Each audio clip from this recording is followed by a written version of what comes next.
En tout cas, on a des gens qui sont passés par chez nous qui travaillent en club pro. Ouais. On a la chance d'avoir un produit qui fonctionne, d'avoir des clients partout dans le monde, d'avoir un taux de réussite exceptionnel. On n'est pas loin des 97% sur les gens qui s'inscrivent à notre formation et qui ont passé l'examen. Recruteurs, agents, analystes vidéo, data analystes, ces métiers font fantasmer de nombreux fans de foot qui rêvent de faire de leur passion leur métier. C'est l'objectif de Formation Football, une plateforme 100% digitale qui propose des formations accessibles mais pointues à ces secteurs en plein essor. Anthony Zouzout, le cofondateur de Formation Football, fait les présentations. Les retours qu'on a sont unanimes. Les gens nous disent, après avoir suivi la formation, que ce soit recruteur ou analyste vidéo, aujourd'hui, je ne regarde plus un match de football de la même façon.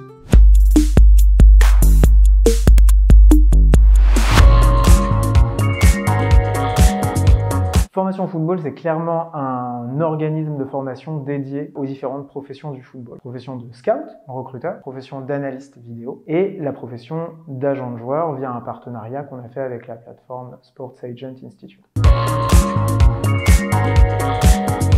J'évolue dans le monde du football depuis une dizaine d'années. J'ai fait les premières parties de ma carrière dans ce secteur-là sur la formation au métier d'agent de joueur. Les gens font la confusion entre le métier d'agent et le métier de recruteur. On se rendait compte que les gens ne voulaient pas être agents, mais ils voulaient être recruteurs. Ce qu'ils voulaient, c'est travailler pour un club, détecter des jeunes, faire partie d'un staff. On a commencé à étudier un petit peu le marché des recruteurs en France. On a vu qu'il y avait des clubs qui étaient extrêmement bien structurés, mais c'était pas la majorité. Donc on s'est dit pourquoi ne pas aller réunir les compétences de scouts très expérimentés sur le secteur, en faire une formation adaptée aussi bien au monde pro qu'au monde amateur et proposer aux gens de se former sur ce secteur-là. On a été voir certains experts, notamment un avec qui on a travaillé très longtemps et avec lequel on travaille encore aujourd'hui, qui est Enzo Djebali. Enzo Djebali a été recruteur pour Reims et le Red Star notamment. Aujourd'hui, il s'occupe de Dallas en MLS. C'est vraiment quelqu'un qui a énormément de connaissances sur le sujet. Il a d'ailleurs écrit un bouquin dernièrement qui s'appelle Recruteur, qui est très intéressant. L'idée, c'était de pouvoir récolter l'intégralité de son savoir et de le mettre à disposition à chaque personne qui souhaite se former. Donc, on a construit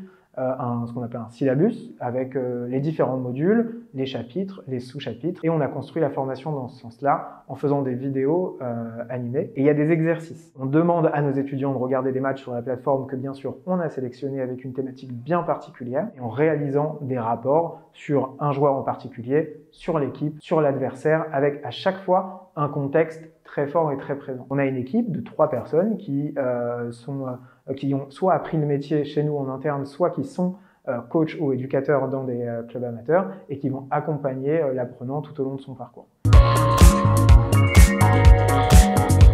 On a fait la même chose au final avec le métier d'analyste vidéo. On a construit une formation au métier d'analyse vidéo. C'est exactement le même process, avec une petite subtilité pour le côté analyse vidéo. L'analyse vidéo est évidemment liée à l'utilisation d'un logiciel. On vient expliquer ce qu'un analyste vidéo doit mettre en avant. Derrière l'utilisation de l'outil, c'est accessoire. Le début de notre formation se fait via PowerPoint. Les retours qu'on a sont unanimes. Les gens nous disent, après avoir suivi la formation, que ce soit recruteur ou analyse vidéo, aujourd'hui, je ne regarde plus un match de football de la même façon.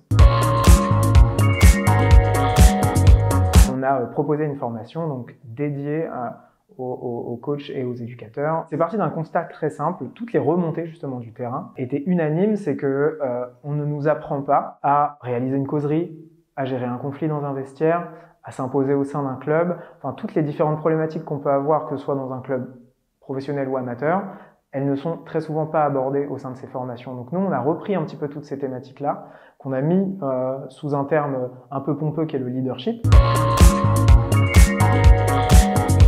On est en train de faire exactement la même démarche. On se rapproche d'experts et on est en train de construire une formation. La formation qu'on est en train de construire ne se positionne absolument pas sur le côté très mathématique et statistique, mais encore une fois, on vient apporter du concret et des choses qui sont, je dirais, actionnables. Comme je vous le disais, l'objectif, ça a toujours été de mélanger la théorie et la pratique. On adore les échanges avec les professionnels du secteur. Ce qu'on veut, c'est aller voir un recruteur et discuter avec lui sur comment tu t'es formé, comment t'en es arrivé là, quelles sont tes tâches au quotidien, comment tu vois le métier dans 5 ans. Et même chose avec un analyste vidéo, même chose avec un éducateur, même chose avec un dirigeant de club, que ce soit des clubs français ou des clubs étrangers. Ça vient apporter énormément d'avoir tous ces retours-là. ce qu'on voulait, c'était que la formation soit 100% en ligne. Non pas qu'on n'a pas envie d'accueillir et de voir les gens qui souhaitent se former chez nous, mais on veut laisser la flexibilité et la possibilité à nos clients de se former le jour, la nuit, le week-end, la semaine, peu importe. Une très grosse partie de notre clientèle a un job à côté. L'idée, c'était de pouvoir offrir quelque chose d'accessible, 7 jours sur 7, 24 heures sur 24, avec un contenu dense, adapté aux problématiques du terrain. Après le Covid, je trouve que les mentalités ont évolué et que avant ça, les gens étaient beaucoup moins à l'aise avec le e-learning et le digital. Aujourd'hui, la question se pose même plus. Le prix d'une formation est 1790 €. Pour chaque, c'est le même prix. On considère que le volume horaire est le même, que l'effort qu'on met dans l'accompagnement pédagogique est le même. Voilà, donc pour ce prix-là, ils ont accès à l'intégralité du contenu, évidemment, pendant 12 mois, avec un suivi. On a démarré cette activité il y a 3 ans. Sur toutes les professions confondues, on approche 1500 personnes. On a la chance d'avoir un produit qui fonctionne, d'avoir des clients partout dans le monde, d'avoir un taux de réussite exceptionnel. On n'est pas loin des 97% sur les gens qui s'inscrivent à notre formation et qui ont passé l'examen. En tout cas, on a des gens qui sont passés par chez nous qui travaillent en club pro. Ouais. Ajaccio, dans le staff de l'analyse vidéo des féminines à Monaco, on apprend que certains clubs pro nous recommandent. On a du basket, on a de la NFL, on a de la NHL, on a du baseball, l'athlétisme, le cyclisme, qui sont aussi des examens très nichés. Si on a de la réussite dans ces premiers projets et que ça nous permet d'agrandir notre équipe et de pouvoir couvrir d'autres sports, évidemment, ouais.